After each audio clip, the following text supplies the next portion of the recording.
Every child believes the world is fair, not because they have seen proof, but because they need it to be. A belief that beyond the walls, beyond the reach of monsters, there is a place where people are free, where no one is eaten, where no one watches their mother get torn apart and has to keep running. That was Eren Yeager's truth, and it was shattered before he was old enough to understand what shattering meant. He was just a boy when the colossal titan appeared. Its face had no expression.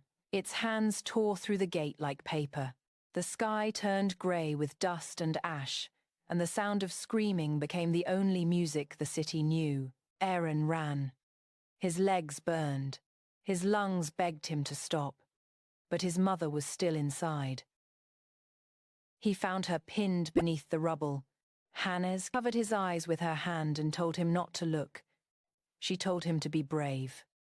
Hannes carried him away. Eren screamed until his throat bled. He watched the house collapse, watched the titan bend down, watched the hand reach through the broken wood.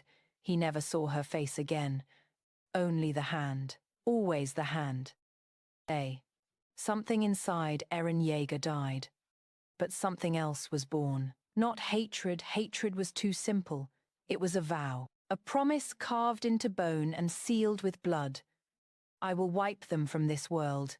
Every last one. For Eren, freedom was never a philosophy. It was a memory of sky before the walls closed in. It was Armin's book, pages worn thin from 1,000 readings, showing oceans of fire, fields of ice, deserts of salt. He joined the Cadet Corps not because he was special, but because he refused to be ordinary. Ordinary people stayed inside the walls.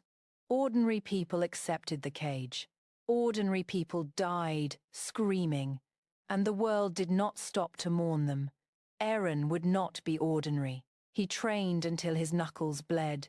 He ran until his legs gave out. He screamed at his comrades to stand, to fight, to stop being cattle waiting for the slaughter. And slowly, painfully, they began to follow him. Mikasa was always there. She was stronger than him, faster than him, more skilled than him in every measurable way. He should have resented her. Sometimes, he did. But she was also the girl who had lost everything and found something worth protecting in him. He didn't know if he deserved it. He only knew he could not afford to lose her. Armin was the reason he kept going. Not because Armin was strong. He wasn't. His fists were useless, his stamina pitiful, his body too small for the weight of the world he carried. But Armin could see what others could not. He could look at an endless, uncrossable sea and imagine what lay beyond it. Eren could not dream, but he could fight. And Armin's dreams were worth fighting for. This was their first real battle. The walls fell again. The titans poured in. Comrades died screaming, their bodies swallowed whole, their names forgotten before the dust settled. Eren watched a soldier beg for his life, only to be crushed beneath a massive, grinning foot. He felt something inside him snap. He didn't remember transforming. One moment, he was running toward a titan's open mouth. The next, he was inside something else, something vast and terrible. A body that was not his own but answered to his will. He was the monster now, and the monsters fled from him. When he woke, he was chained to a wall. They called him a weapon. They called him a threat. They called him humanity's hope and humanity's doom in the same breath. Eren did not argue. He was not afraid of being used. He was afraid of being useless. The Survey Corps gave him purpose. Erwin Smith looked at him not with fear or reverence, but with cold, calculating clarity. He did not see a boy. He saw a tool, one that could be sharpened, aimed, and fired at the enemy. Eren respected that. He would rather be a weapon in the hands of someone who knew how to win than a hero worshipped by those who could not. Levi taught him control. Not kindness, not patience, control. The difference between a blade that cuts clean and a blade that shatters on impact. Eren learned to transform on command. to hold his form, to shield his comrades instead of crushing them. But he never learned to stop hating. Titan was his first true equal. She was fast. She was intelligent. She moved like she had been fighting for centuries. And Eren, barely trained, barely holding himself together, was outmatched in every way. She tore through his squad like paper. Levi's squad, Petra, Oluo, Eld, Gunther, gone. He watched them die. He watched their bodies lifted and discarded, their faces frozen in expressions of surprise, as if they could not believe the world would end for them so abruptly. Eren screamed. He screamed until his voice broke, and then he screamed with silence, because screaming changed nothing. They were still dead. He was still weak. Reiner sat across from him, his face stripped of lies, and spoke the words that would haunt Eren for the rest of his life.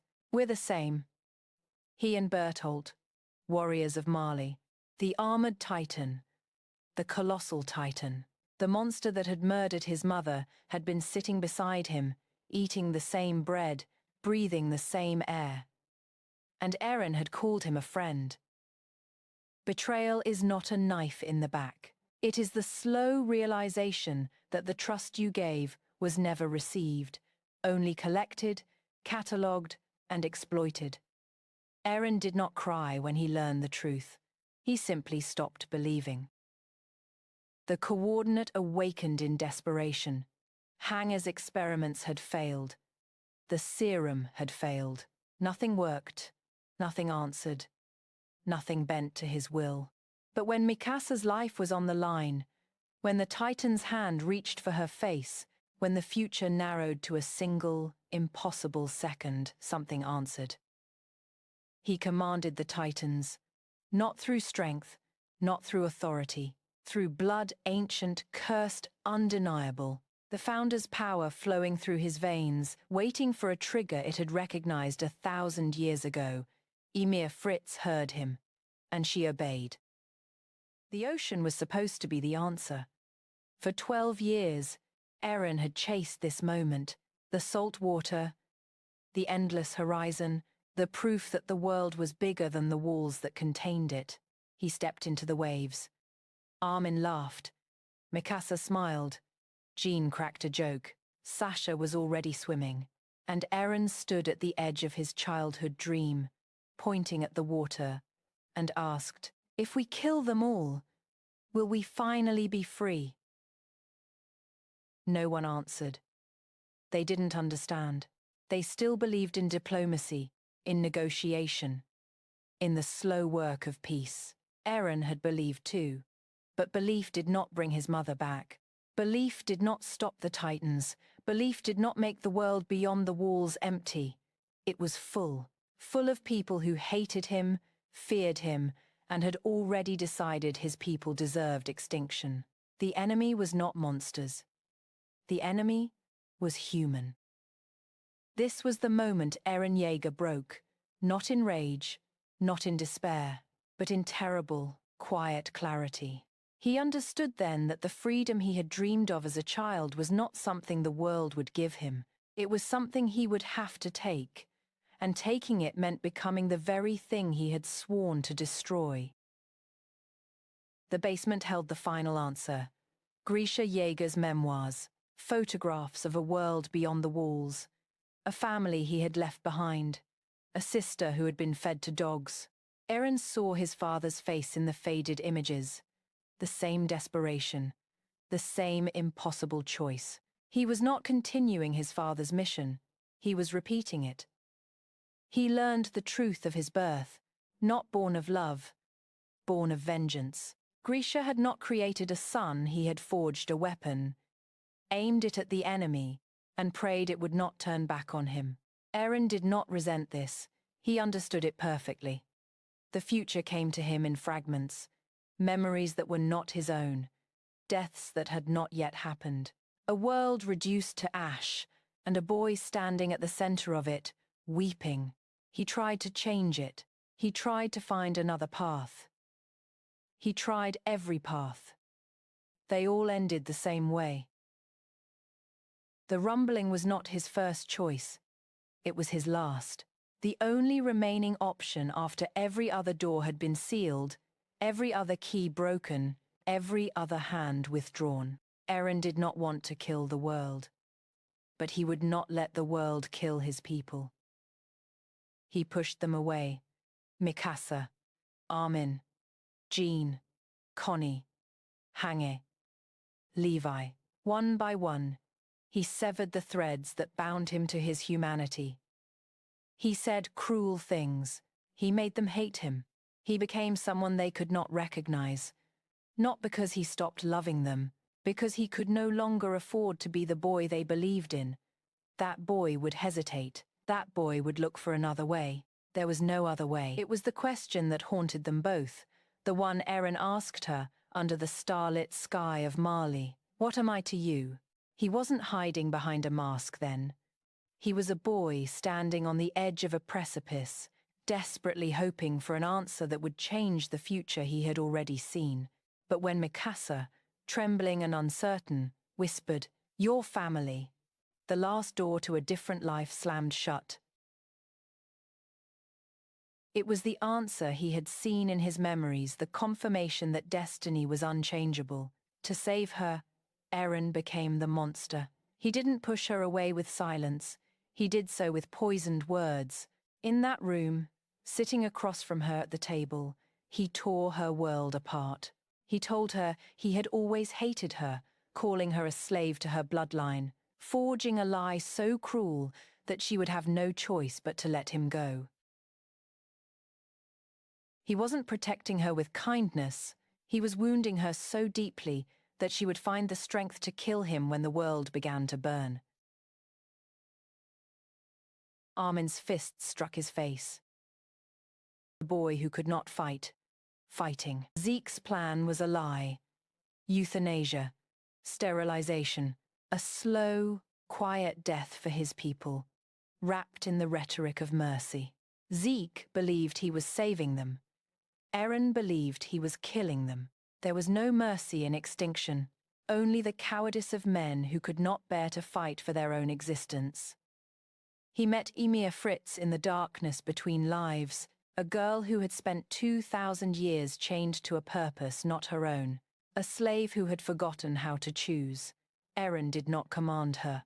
He gave her a choice. You are not a god. You are not a devil. You are human. You have always been human. The rumbling began.